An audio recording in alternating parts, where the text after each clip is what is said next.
création de richesse dont se charge de donner la formation entrepreneuriale à ceux-là qui manifestent un intérêt par rapport à l'entrepreneuriat. Parce que comme je l'ai dit, tout le monde peut entreprendre, mais tout le monde n'est pas appelé à être... Oui, franchement. C'est-à-dire que j'ai l'habitude de dire aux gens que les entrepreneurs, c'est une race quand même particulière qui représente à peine le 3% de la population. Sincèrement, ne nous trompons pas. Donc, faire ton activité génératrice de revenus, oui, ça peut aller, mais devenir entrepreneur requiert de l'initiation.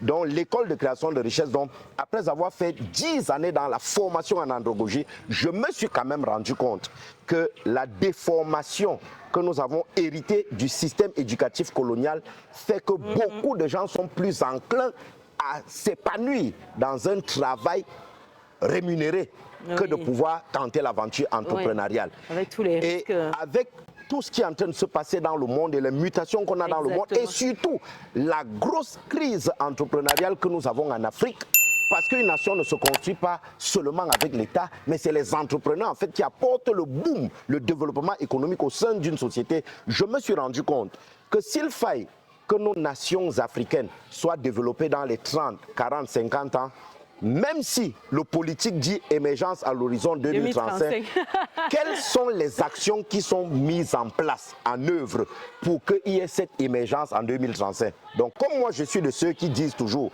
qu'il vaut mieux voir ce que je fais pour mon pays plutôt que d'attendre ce que mon pays fait pour moi. Je me suis dit, comment m'aligner pour le chemin et la voie de l'excellence? Le seul moyen, c'est d'amener les gens à la mentalité entrepreneuriale. Si on doit changer notre nation, si notre nation doit être émergente dans les 10, 15, 20, 30, 40 années à venir, surtout que nous sommes en train, plus on avance, plus on a un problème de crise d'employabilité. C'est-à-dire que les 70% des opportunités et d'offres d'emploi qui existent aujourd'hui avec la robotique, avec l'intelligence artificielle, ça va disparaître totalement. D'ici 30 ans, 80, donc il est donc important de préparer une génération aujourd'hui qui va développer la culture entrepreneuriale, qui saura s'adapter face aux mutations en disant que en tant qu'entrepreneur, mon rôle est d'apporter des solutions dans la société. Donc moi, mon but est de vivre, observer la société, voir tout ce qui manque et développer des solutions à ce manque. Il fallait donc préparer aujourd'hui, c'est pour ça que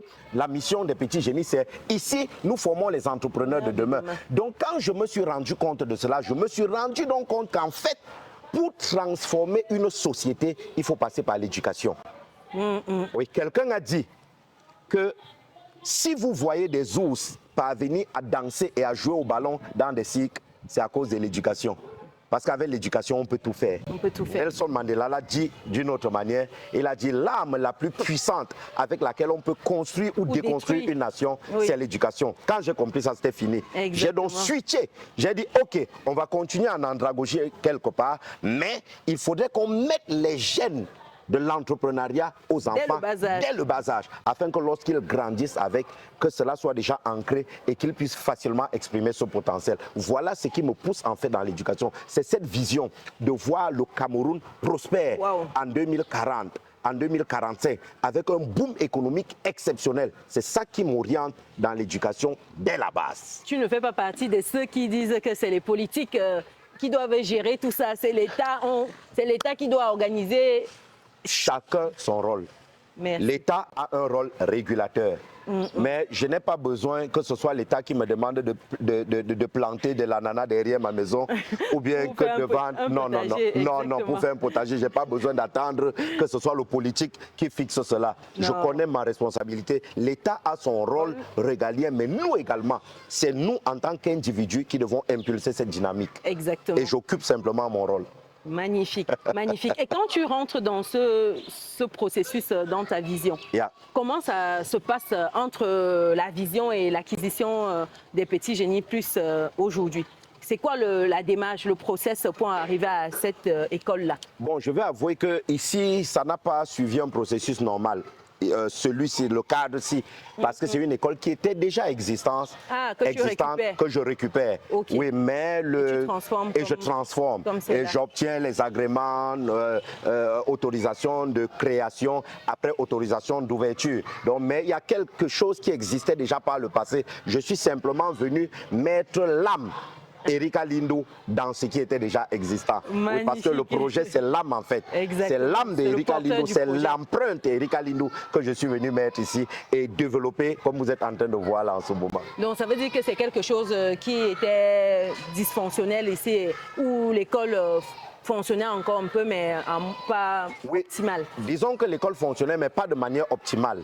Ce que j'ai fait en arrivant, et puis avec la période Covid, ça avait ramené tout au presque niveau zéro.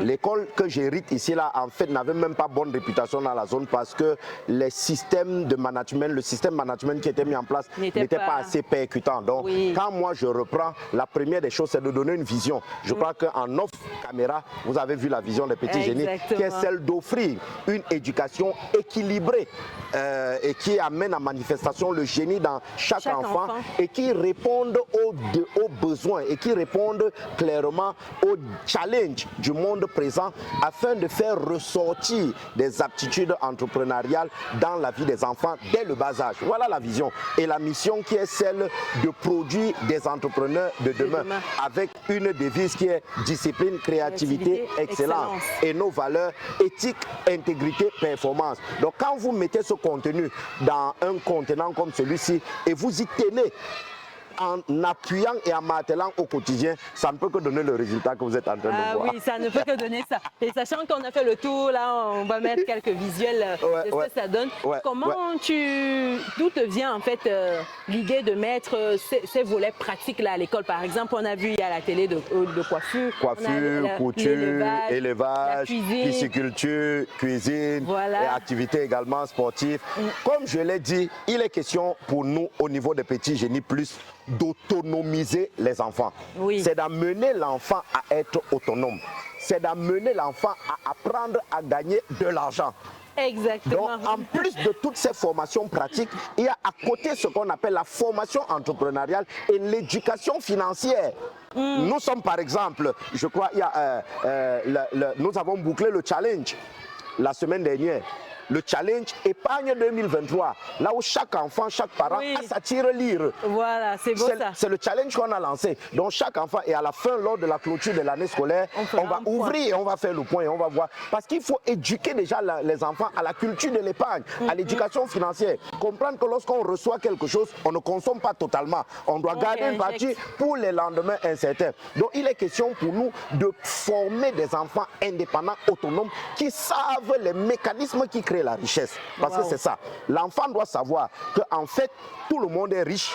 Mais il y a une différence entre la richesse et l'argent. Voilà. Tout le monde est riche, mais tout le monde n'a pas l'argent. Et ça s'exprime différemment parce qu'on a des compétences différentes, on a des semences différentes. Absolument. Et comme Einstein disait, si vous évaluez un poisson à sa capacité de grimper un arbre, il aura l'impression qu'il est idiot. C'est donc ce que nous faisons ici chez nous. Parce que les enfants, dès le bas âge, sont exposés à plusieurs activités. Maintenant, on les oriente en fonction de leur feeling naturel, en fonction de leur prédisposition naturelle. Et maintenant, lorsqu'ils découvrent cela, la prochaine chose qu'on leur fait comprendre, c'est que ce que tu connais faire là peut être monétisable. C'est ça. Tu peux monétiser ça pourvu que tu développes et tu permettes que dans le domaine, tu sois parmi les meilleurs. Dès que tu es parmi les meilleurs, tu seras recherché parce que seuls les meilleurs parviennent à couvrir le compte. Maintenant, à partir de ce que tu connais faire, comment faire? Parce que, comme je l'ai dit tout à l'heure, tout le monde est riche, mais tout le monde n'a pas l'argent. Maintenant, l'argent ne s'obtient qu'en montrant, en proposant un produit ou un service qui répond à un besoin. Donc, ce que tu connais faire, aussi longtemps que ça répond à un besoin, cherche ceux qui sont dans le besoin et puis offre-leur ceci en regard. C'est en fait ce qu'on est en train et tu vas avoir de l'argent. Donc les enfants dès le bas âge sont non formés à tous ces genres d'aptitudes et de compétences qui sont découvertes et on les amène à professionnaliser leurs dons, professionnaliser leurs talents, professionnaliser le savoir-faire qu'ils acquièrent. Parce que l'éducation, c'est trois fondamentaux. Le savoir savant qui est académique, le savoir-faire et le savoir-être. Et nous insistons insistons sur ces 3 éléments fondamentaux ici là. Savoir académique, c'est pour ça qu'ici Chimène, on n'a pas de premier de la classe, deuxième de la classe. Non, ce qu'on a ici, système alors de notation. Ce qu'on a ici, on a un premier en mathématiques, premier en football, premier en basket, premier en élevage, premier en pisciculture, premier en cuisine, premier en coiffure et tous s'égalent. Ah, ça c'est beau ça. Mais j'ai envie de revenir sur un point tout de même. C'est vrai que c'est cette particularité-là qui permet à l'enfant de révéler rapidement son génie. Toutefois, on est dans un système éducatif. Qui dit système éducatif dit certaines normes, réglementations qu'il faut respecter pour rentrer en fait dans le moule, pour que le diplôme à la fin quand même soit reconnu quelque part. Et même si c'est pas le diplôme qui fait l'homme, mais que les enfants aient quand même l'impression qu'ils acquièrent quand même un peu de ce qui est reconnu dans les canevas. Au-delà des enfants, au-delà des enfants, les parents eux-mêmes, quand ils viennent payer pour ça, bon, ils s'attendent au moins que ça soit reconnu. Que l'enfant puisse quand même savoir qu'elle dit 2 plus 2, ça donne 4. Et ainsi de suite. En fait, c'est quoi comment tu fais pour... Ce que nous avons fait ici déjà, les petits génies plus ne sont pas un établissement à part entière. C'est pas elle n'a pas sa république en elle, non. Elle n'a pas... Elle évolue, non, c'est pas un état dans un état. Elle évolue dans un système et elle a adopté carrément le cursus validé par l'État en fait. La preuve, la preuve, l'année dernière, on a reçu le diplôme de l'école la plus propre de Yaoundé 3 et la deuxième dans le département. Et pour la petite histoire, la première école l'année dernière à avoir défilé au boulevard du 20 mai, le 11 février et le 20 mai devant le chef de l'État. Du jamais vu. Tout ceci pourquoi? Parce qu'en fait, les petits génies restent quand même les petits génies. Donc nous sommes affiliés au niveau du ministère de l'Éducation et on suit, puisqu'à chaque fois on reçoit des inspecteurs, des animatrices pédagogiques qui viennent pour le compte de l'État et se rassurer que le programme qui est fait ici là suit véritablement l'harmonisation faite par l'État au travers du ministère de l'Éducation de base. Sauf que nous avons des extra time. On a su adapter la gestion du temps. Qui est mis à la disposition des enfants. On a su gérer ce timing-là en introduisant nos modules qui permettent de faire la différence. Exactement, je vois donc à côté justement, vous respectez les quotas horaires. Absolument. Mais à côté, voilà, vous introduisez vos on a introduit, tu as tout compris en fait. Voilà ce qui fait donc la particularité, l'unicité, la spécificité du groupe scolaire bilingue et entrepreneurial, les petits génies plus. Ah là là, non, la passion de l'entrepreneuriat. C'est-à-dire que quand on t'entend parler, on se dit, wow, il faut être passionné. On voit trop d'entrepreneurs sans âme. C'est-à-dire que les commerçants, les gens qui sont là, ils font des choses sans vocation, sans désir profond.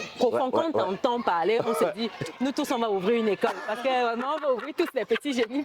Parce que là, vraiment, il paraît que quand on travaille comme ça pour les enfants, on est passionné au quotidien. Il nous faut tous révéler notre flamme de l'éducation. Ça dépend. Il y a des valeurs au préalable qu'on doit avoir. Parce que oui, il y a des valeurs. Tu sais, moi j'ai l'habitude de dire, Chimène, moi principalement et particulièrement, j'ai l'habitude de dire que je ne vis pas pour que ma présence se remarque, mais je vis pour que mon absence se ressente. Attends, redis, je ne vis pas pour que ma présence se remarque, mais je vis pour que mon absence se ressente. Se ressente, waouh. Donc, vous voyez que c'est différent. Je ne suis pas dans la logique commerçante. Je ne suis pas dans la logique mercantiliste, plus, ou capitaliste, plus. Je suis dans une logique entrepreneuriale qui fait que même lorsque je serai physiquement mort, mes œuvres continueront de parler. Donc, je rentre dans l'éducation, dans l'industrie de l'éducation, en fait, parce que je veux construire quelque chose. Je ne rentre pas dans l'éducation parce que je veux gagner quelque chose, mais c'est parce que je veux apporter de quelque chose. Donc, si quelqu'un veut se lancer dans l'industrie de l'éducation, qu'il comprenne qu'il faut avoir une vision, il faut avoir un cœur par rapport à ce qu'on est en train de faire.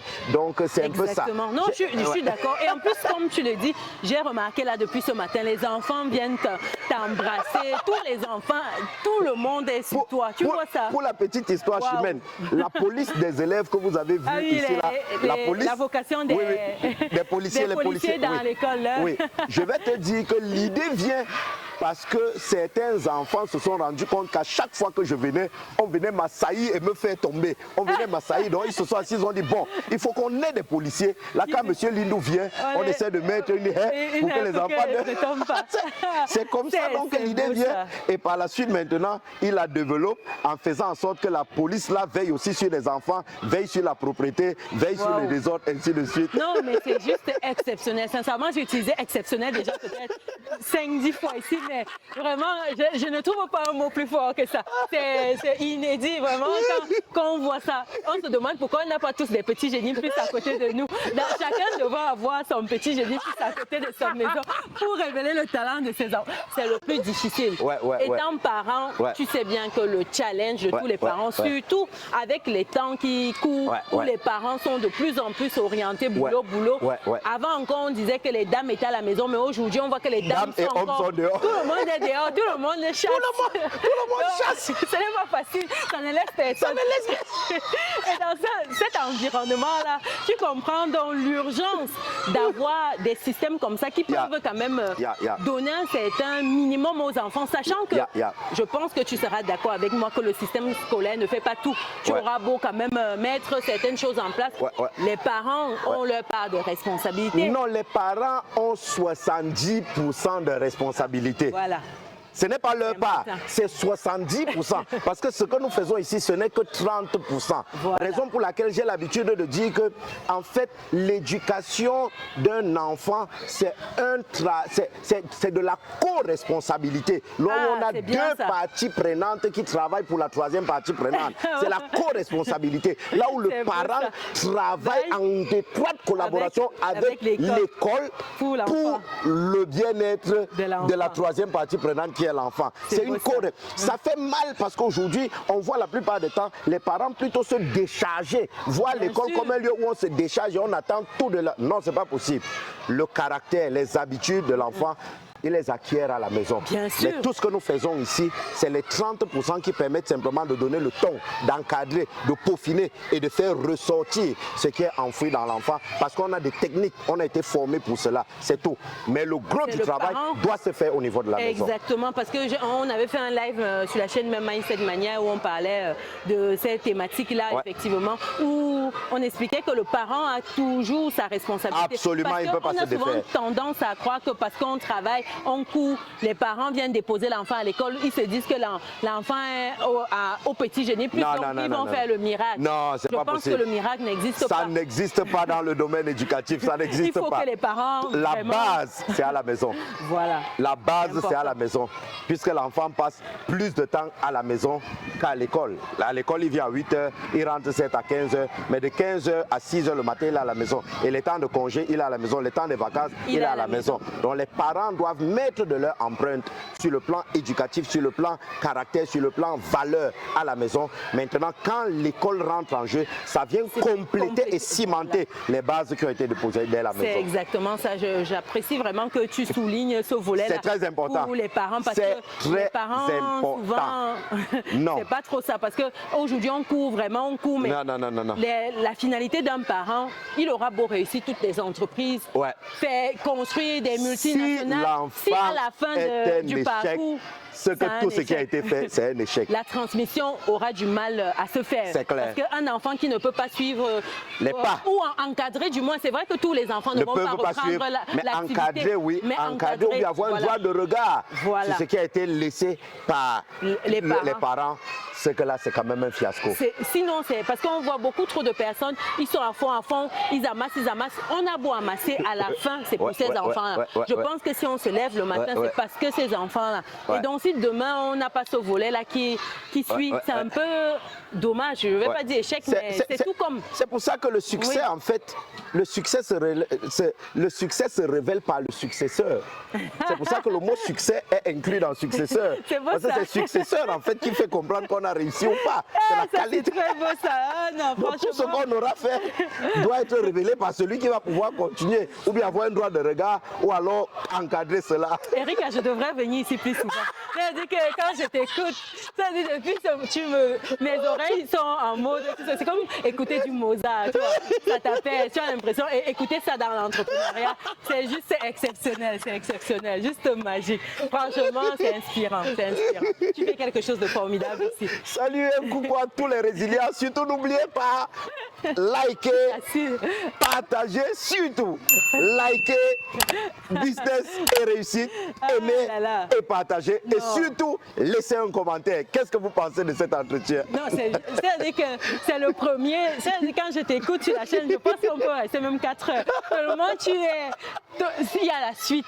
La vision est là, elle est claire, c'est posé, ça ne souffre de rien, comme on dit au quartier. Aucune contestation. Non, tu as soi. On met d'accord tout le monde. Exactement, non. Eric Arena, c'est magique, c'est magique. Merci Chimène, c'est un plaisir, un honneur pour moi. Je suis très content et j'apprécie extrêmement ce que tu fais pour tous les résilients. Il y en a comme ça de par tout le monde entier. Et puis, s'il vous plaît, ne manquons pas, laissons un commentaire, aimons et partageons. Cette chaîne mérite d'être suivie partout dans le monde entier. Chimène, tu as un travail exceptionnel. Merci, Kudos Erika. et chapeau à toi. Merci, toi, tu amplifies, tu relais ce que nous faisons, mais le travail que tu as est exceptionnel. Félicitations et kudos. Merci Erika. On va finir avec le dernier volet. Le volet, quand même, on va dire business et l'éducation. C'est vrai que quand on dit éducation et business, il y a les gens qui sont un peu réticents. Comme moi. Oui, je sais. Mais il n'en demeure pas moins que ça reste quand même un business. Quand on voit ce qui est, même être dans des locaux comme ceci, c'est de l'immobilier. Je suis d'accord. La cantine, c'est la restauration. Il y a un personnel. L'entretien, il faut acheter des produits, il faut des personnes. On paye des personnes. Absolument. Je ne pense pas que tout est maître et maîtresse, c'est du bénévolat. Non. Tu me diras, mais non, il faut payer tout ce beau monde-là. Donc, qui dit payer, qui dit argent, dit à un moment que c'est quand même un business. Voilà, comment ça se passe côté chiffres, si je veux poser la première question de ce volet-là comme ça. Côté chiffres, je vais dire dans l'ensemble que l'industrie de l'éducation, peut-être avant de poursuivre, il faudrait que je donne d'abord mon point de vue. Mon point de vue, comme je l'ai dit, personnellement, je ne suis pas rentré dans l'éducation parce que attiré par le volet financier. Il faut que je le précise d'abord, parce que pour moi, l'éducation est un peu comme le domaine de la santé. On ne se lance pas d'abord parce qu'on veut faire du chiffre. C'est pour ça qu'on a du n'importe quoi dans ces deux domaines. Mais on se lance d'abord parce que c'est du social. On se lance d'abord parce qu'on veut rendre service. Et c'est ça l'essence d'un véritable entrepreneur. Un véritable entrepreneur résout et répond aux besoins. Et il sait que de manière volontaire ou involontaire, les chiffres vont suivre. Les chiffres pour un véritable entrepreneur sont une conséquence. Mais ce n'est pas l'objectif, c'est une conséquence. Donc je voudrais d'abord donner cette position. Je rentre dans l'éducation parce que j'ai une vision de voir le Cameroun différent dans les 20-25 années à venir. Maintenant, sur le plan des chiffres, il faut avouer que l'industrie de l'éducation, lorsque c'est bien fait de manière professionnelle, ça fait vivre son nom et de la plus belle des manières. Oh, c'est bien ça. Je dois le dire. C'est bien fait. Lorsque c'est fait de la plus belle des manières, ça fait vivre son nom. C'est quelque chose d'assez sûr, parce que l'éducation fait quand même partie des secteurs qui ne vont pas disparaître du jour au lendemain. Bien sûr, quelles que soient les mutations et les réformes qu'on peut avoir dans le monde, la santé, l'éducation demeureront toujours. Donc sur le plan chiffre, je voudrais quand même dire d'ores et déjà que lorsque c'est fait selon les règles de l'art, ça fait vivre son nom. De prime abord, c'est ce que je peux dire. Maintenant, à moins que tu aies à rebondir ou bien si tu veux rentrer dans des spécificités. Sauf si, non, c'est à toi de me dire si tu penses que les chiffres. Non. Si on rentre un peu plus. Non, bon. Ça le fait ou. Disons qu'il faut quand même préciser, pour la gouverne des uns et des autres, que les gens ne se lancent pas avec la tête baissée, quoi. Ils se disent. Oui, il faut quand même le dire. C'est aussi l'un des domaines où. L'investissement initial est important. Énorme. On est sur quoi comme moyenne pour rentrer au moins dans son investissement? Je peux dire qu'on va se retrouver entre 5 à 10 ans pour atteindre le seuil de rentabilité. Entre 5 et 10 ans, minimum. pour atteindre le seuil de rentabilité, dépendant de la taille, dépendant de notre positionnement. Je prends un exemple simple, pour faire simple, pour que les résilients puissent nous comprendre. Je veux créer un groupe scolaire maternel. J'ai besoin de 6 salles de classe, par exemple. Oui. Si ce n'est pas fait avec du matériau provisoire, parce qu'en faisant avec du matériau provisoire, ça montre déjà aussi notre positionnement. Exactement. Mais si c'est fait en dur, une salle nous prend, avec l'inflation, on est dans 5 millions minimum. Faisons 5 millions fois 6 salles de classe, on est à 30 millions. Avec la paperasse et tout, les bancs, les tables bancs et tout, on peut se retrouver facilement, disons, 75 millions. Vous voyez qu'à 75 millions. Maintenant, dépendant de votre localisation, si vous êtes en zone rurale ou en zone urbaine, même si vous êtes en zone urbaine, quel positionnement, les pensions, vous voyez un peu. Donc du coup, si initialement vous avez mis 100 millions, initialement, vous n'aurez pas 1000 élèves dès la première année. Vous allez commencer peut-être avec 20, avec 30, sans oublier qu'il y a des charges fixes qui ne peuvent pas changer. Qui est un élève ou 2 élèves, ces charges fixes restent, le nombre d'enseignants reste. Donc, si vous avez initialement commencé avec un 100 millions d'investissement, vous allez voir qu'il vous faudra peut-être un minimum de 5 années pour atteindre le nombre d'élèves dont la pension va pouvoir vous permettre d'atteindre le seuil de rentabilité. Seuil de rentabilité veut dire vous atteignez le stade où vous ne réalisez ni de bénéfices ni de pertes. Et c'est après le seuil de rentabilité qu'on commence à réaliser du bénéfice. Donc, il faut un peu voir. Donc, on ne doit pas se lancer avec la tête baissée comme si ça va aller comme un oui, mais lorsque vous le faites de la plus belle des manières et que le seuil de rentabilité est atteint, vous jouissez d'une bonne notoriété, vous donnez une éducation de qualité aux enfants et que votre réputation monte, vous allez vous rendre compte qu'en fait vous ne serez que tôt ou tard une mastodonte dans le domaine. Exactement. Ici pour un départ en termes de moyens, on est sur quoi comme investissement en chiffres moyens? Bon, je vais donner de manière fourchette. On se retrouve quand même dans pas moins de 200 millions. D'accord. Et aller sur de tels investissements, je suppose que Eric a tu as les forces, c'est-à-dire qu'on ne voit pas tout ce qui est derrière. On ne voit pas l'envers du décor. Parce que 200 millions de francs CFA, quand on dit ça, c'est des chiffres qui font certains... Oui, mais il ne faut pas oublier. Ça s'aille bien dans Il ne faut pas oublier que l'intelligence financière, quand même, nous pousse à avoir des partenaires et des accompagnements bancaires. Donc, ce n'est pas juste avec nos fonds propres. Un entrepreneur, en fait, connaît utiliser les banques comme levier pour se propulser dans ça. Donc, c'est ça. Donc, ne voyez pas 200 millions. On dit, ah, Eric a 200. Il faut pas qu'on vienne pour non, on a des partenaires bancaires. On travaille avec des banques. La plupart des temps, c'est des projets costauds comme ceux-ci. Donc, la rentabilité est sur la durée. Vous vous faites simplement accompagner pour ne pas mourir d'AVC avant le temps.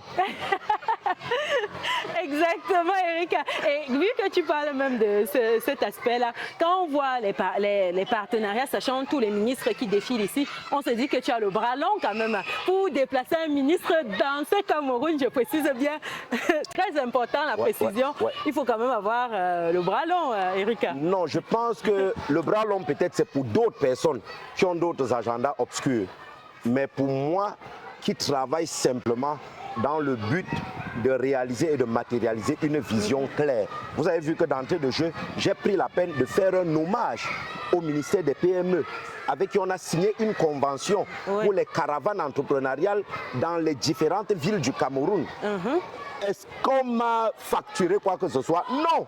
Malheureusement, beaucoup de gens pensent qu'il faut toujours monnayer, il faut toujours, pour qu'un ministre au Cameroun, il faut toujours, je peux vous dire, avec le ministère de la Jeunesse, nous travaillons main dans la main pour la promotion de l'entrepreneuriat. Jamais on ne m'a facturé quoi que ce soit. Le ministère des Postes et Télécommunications, même chose. Ils appuient le travail que nous faisons. Jamais on ne m'a facturé quoi que ce soit. De même, le ministère du Commerce, même chose. Jamais on ne m'a facturé quoi que ce soit. Pour la petite histoire Chimène, je peux te dire, tous ces ministres viennent dans nos événements. On ne m'a jamais rien facturé. C'est simplement parce qu'ils se rendent compte que nous avons effectivement une vision que nous suivons et nous mettons de notre énergie. En fait, nous n'allons pas à ces ministères dire que vraiment, si vous ne nous donnez pas l'argent, nous n'allons rien faire. Non, nous avons d'abord les moyens de notre politique, nous travaillons et ils nous accompagnent. Avant que le ministère des PME, par exemple, ne signe une convention avec nous, la convention a été signée il y a de cela 2 ans pour qu'on puisse maintenant appuyer dans le cadre. Mais les GEC, c'est à la 12e édition que la convention a été signée. Ça montre que déjà, avec ou sans eux, on était en train d'avancer vers votre vision. Absolument. En fait, c'est pour ça que généralement, on ne donne qu'à celui qui en a. C'est un principe spirituel aussi. On donne à celui qui en a. En fait, c'est quand on vous voit en activité. Et c'est le même principe que les opportunités. Les opportunités ne gravitent qu'autour des personnes actives. Exactement. D'où le fait, les gars, sortez de vos maisons. Laissez le canapé là. Allez postuler. Envoyez les CV. Commencez une activité. Faites même du bénévolat comme Erika. Absolument. Commencez. Ne restez pas à la maison parce que les opportunités viennent à vous lorsque vous êtes en action. Il faut se mouvoir. Il ne faut pas rester là, attendre que les choses nous viennent, que ça tombe comme ça. Tu es là, c'est toi qui cherches même peut-être, disons même le mariage. Tu es assis à la maison, tu ne fais rien. Tu cherches le travail, tu veux que ça vienne comme ça. Je dis souvent que lorsque l'opportunité frappe à la porte des paresseux, ils se plaignent du bruit que ça fait. Erika va me tuer. Erika, tu vas me tuer. C'est trop fort. Quand l'opportunité frappe à la porte des parents. Il se plaint du bruit parce qu'il entend toc toc toc. Il dit mais dis donc, qui est en train de déranger comme ça? En fait, sortez. La dernière fois, je faisais un séminaire avec les étudiants. Et tous se plaignaient. Le Cameroun est dur, vraiment c'est compliqué. La corruption, le cooptage, parrainage, pas de travail, ceci. Je leur ai dit, attendez. Qui cherche du travail? Tout le monde a levé la main. J'ai dit non. J'ai dit peut-être vous m'avez mal compris. Au Cameroun, il y a un problème. Qui cherche l'argent? Oui. Je n'ai pas demandé qui cherche l'argent. Parce qu'il y a une différence entre chercher le travail et chercher l'argent. C'est pas la même chose. C'est pas la même chose. Non, j'adore. Qui veut le travail? Tout le monde a levé. J'ai dit, ok, je vais vous donner une formule très simple. Vous cherchez du travail. C'est du travail que vous cherchez. Pas de souci. Faites juste une demande. Identifiez une entreprise et mettez là objet demande d'emploi non rémunéré. Dès que vous allez déposer, quand vous serez à la guérite en bas pour partir, on va vous rappeler que venez. Il y a là le contrat, on peut signer. Et qu'est-ce qu'ils ont dit? Ils se sont mis à rire. J'ai dit c'est ça. Si on cherche du travail, il y a du travail pour ceux qui veulent travailler. Et chemin faisant, on acquiert une compétence et demain, le manager paye. Absolument. Il n'y a aucun manager chimène qui peut t'utiliser pendant 1 an au moins à des moments pour des missions. Pour des missions, il va dire mettez son nom dans la mission au moins pour que tu aies un minimum qui te permette. Mais la clé serait de dire que emploi non rémunéré. Et la deuxième des choses, j'ai dit qui veut être entrepreneur? Tous. J'ai dit vous voulez vraiment entreprendre? Tout le monde. Et par la suite, donc j'ai demandé qui sont ceux qui vont entreprendre et qui n'ont pas de financement et qui ont besoin de financement. J'ai dit vous n'avez pas de financement? Non. Vous n'avez pas de financement, vous avez besoin de financement? J'ai dit ok, je vais vous aider à obtenir de financement. Que chacun me présente ses téléphones. Les gens ont levé les téléphones.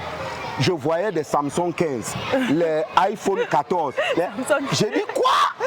Vous avez ça? Il faut vendre. Vous avez ça? Regardez mon Android. Regarde mon Android. Regarde mon Android. Regarde. C'est fort. Je dis regarde. Pour le niveau où je suis, voilà. Ça me sert à quoi? Ça me fait faire mes vidéos, recevoir un appel, répondre sur WhatsApp. Point final. Voilà. Mais comment tu peux avoir 800 000, 700 000 francs en main comme ça, et tu dis que tu as besoin de capital? Mais vends ça. Tu t'achètes un truc de 50, 60 000, tu commences. Ce qu'il y a comme surplus là, ça te fait déjà un fonds capital. Donc, et puis ils ont compris qu'en fait, c'est simplement parce qu'ils étaient bloqués là. Pas le mindset qui va bien avec, c'est tout. Merci Chimène et cher Résilient. Je profite pour faire un coucou à Madame Lindo. À Madame Lindo qui est de passage. Elle est avec nous ici. Vraiment? Elle est dans l'équipe. Elle est dans l'équipe des petits génies, oui, on travaille ensemble. Ah, vous bossez ensemble. C'est beau ça de voir un foyer soudé, familial, business. Et pour la petite histoire, le 28 décembre 2022, nous avons fêté nos 20e anniversaire de mariage. Waouh, félicitations, félicitations. Avec 4 filles. 4 jolies filles que nous avons, 20 ans de mariage. On te voit comme ça, les gens les résilientes qui... Ouais. Non, ce n'est pas ici. Et chez nous, on a l'habitude de dire que derrière chaque grand homme se trouve... Chez nous, c'est à côté d'un grand homme se trouve une grande femme. Exactement. C'est à côté, ce n'est pas derrière. Non, là, vraiment, c'est magnifique, c'est magnifique. Donc tu dis aux résilientes que quoi? Que ici, là, c'est scellé. C'est scellé, les gars, même mort. Parce que quand on voit toujours un gars qui a déjà accompli comme ça, on se dit comment venir manger. Attends. Je l'ai connu à l'époque où j'étais bénévole dans la librairie dont je vous parlais. Elle aussi, elle bossait là-bas. Elle avait 15 000 francs de salaire pendant que moi j'avais 12 000. C'est là où on s'est connus. Voilà. Donc c'était vraiment dans la galère. C'est là où on s'est connus. Elle avait 15 000 francs de salaire. Moi j'en avais 12 000 francs le mois dans la même librairie. Ouais. Donc on ne s'est pas connus, Jean ou monsieur. Non. Tout ce qui a été fait avec son apport. Et c'est pour ça que je lui dois vraiment beaucoup. Non, ça m'a fait vraiment plaisir de rencontrer une grande dame, de la trempe Non, franchement, c'est là où on comprend la puissance de... Ouais, je lui dois tout. Ouais, c'est vraiment des beaux témoignages. Après 20 années, si on me demandait de reprendre, je ferais toujours le même choix. 20 ans après. Toujours là. Toujours. C'est mort. Je vous dis que c'est mort. Bonjour, non. On a compris. Bonjour, non. Ça veut dire que tu as compris. On a compris. C'est mort. D'accord. Oui, on est en train de clôturer même déjà. En tout cas, Erika, tu nous as vraiment enrichi sur tous les plans parce que là, ce n'est même plus le volet business ou quoi que ce soit. Il y a d'abord la dimension mindset. C'est important parce qu'aujourd'hui, si vous voulez vous lancer dans une activité, il faut déjà avoir la vision. Moi, j'insiste beaucoup sur ce mot-là. C'est capital et clé. Où vous partez. Et aujourd'hui, Erika nous a démontré la puissance de la vision. En fait, la vérité, c'est que lorsque vous allez dans un endroit où vous ne connaissez pas la destination, numéro 1, tout endroit ressemblera à l'endroit. C'est clair. Numéro 2, vous risquez d'arriver là-bas et sans vous rendre même compte. Pourquoi? Parce que vous ne savez même pas à quoi ça ressemble. Et tous les chemins mènent à Rome dans ces cas de figure-là. C'est comme quelqu'un qui demande au Carrefour, je souhaite aller à un endroit, on demande où. Il dit n'importe où, on dit prenez aussi n'importe quelle route. C'est comme vous ça. allez arriver à destination, c'est la même chose. La puissance. Quelqu'un avait dit qu'un chemin vers une ville nommée quelque part vous conduira dans un village appelé nulle part. Exactement. Vraiment, merci Erika. Si tu dois donner pour terminer un conseil ou des conseils aux jeunes aujourd'hui qui sont toujours en train de chercher le financement, en train de dire qu'il n'y a pas de travail au Cameroun, en train d'accuser tout le monde, qu'est-ce que tu leur dirais à ces jeunes-là? La première des choses que je dirais, c'est de savoir que l'entrepreneuriat n'est pas facile. La deuxième des choses que je dirais, c'est que l'entrepreneuriat, c'est un processus. Magnifique. La troisième des choses que je dirais autant pour moi, c'est qu'il n'y a pas de génération spontanée en entrepreneuriat. On ne réussit pas comme ça par un coup de chance. Non. C'est pour ça que le deuxième pilier parlait de processus. Wow. La quatrième des choses que je dirais, c'est que s'il vous plaît, faites attention au succès que vous voyez uniquement sur les réseaux sociaux. S'il vous plaît, ne vous laissez pas emballer par cela. Wow. L'entrepreneuriat, c'est un processus et c'est une marche après l'autre. Wow. Parce qu'en entrepreneuriat, l'ascenseur n'existe pas. Vous n'entrez pas dans l'ascenseur, vous appuyez au 10e étage, ça vous envoie là-bas. Non, c'est les escaliers qu'on prend en entrepreneuriat et c'est une marche après l'autre. Oui. La cinquième des choses, s'il vous plaît, ne vivez pas votre vie comparativement à celle des autres. Wow. Nous, on a eu Barack Obama qui a été président jeune. Nous avons eu le dernier qui est parti. Non, le américain, comment l'homme d'affaires là, le nom. Joe Biden. Trump, qui est monté à un âge assez avancé. Joe Biden qui est devenu président à un âge aussi avancé. On a Emmanuel Macron, très jeune. Donc s'il vous plaît, pendant qu'il est 6 h à Yaoundé, il est 18 h aux Émirats Arabes Unis, 14 h à Dubaï. Suivez simplement votre rythme. Ne soyez jamais en compétition avec quelqu'un. Si oui, en compétition avec l'idéal que vous devez devenir, mais pas avec quelqu'un d'autre. Appréciez le succès des autres, appréciez comment ils vont, mais vous ne connaissez pas le chemin qu'ils ont emprunté et le prix qu'ils ont payé. Oui. Parce qu'en fait, ce que vous voyez comme témoignage n'est que la face visible de l'iceberg. Donc, si vous voulez atteindre les dimensions que les autres ont atteintes, soyez aussi prêts à emprunter le chemin qu'ils ont emprunté. Quelqu'un d'autre dira, tout disciple accompli sera comme le maître. Si tu veux donc être comme le maître, il faut que tu empruntes le chemin par lequel il est passé. S'il vous plaît, ne tentez pas de réussir. Ne recherchez pas les réussites à la micro-ondes. Non. Payez le prix et attendez le temps qu'il faut. Lorsque vous serez au top, c'est comme les douleurs de l'enfantement. Ça prend 9 mois. Pendant que vous criez, vous poussez. Mais dès que l'enfant sort, vous oubliez toute la douleur là. C'est avec ça que je vais clôturer. Waouh, j'ai la chair de poule. La résilience, c'est juste énorme. Je ne peux rien dire après une telle conclusion. Je vous dis seulement, laissez un commentaire, partagez, laissez des pouces. Je n'ai rien à dire. Je vous souhaite de passer une bonne journée ou une bonne soirée, suivant le moment que vous regardez cette vidéo. Force à vous tous. Merci encore, Erika. Merci, Chimène. C'était un plaisir. Merci. Et s'il vous plaît, ne manquez pas les pouces, les pouces, les pouces, les pouces et un maximum de partage pour business et réussite. Shalom. Merci, merci. Allez, ciao.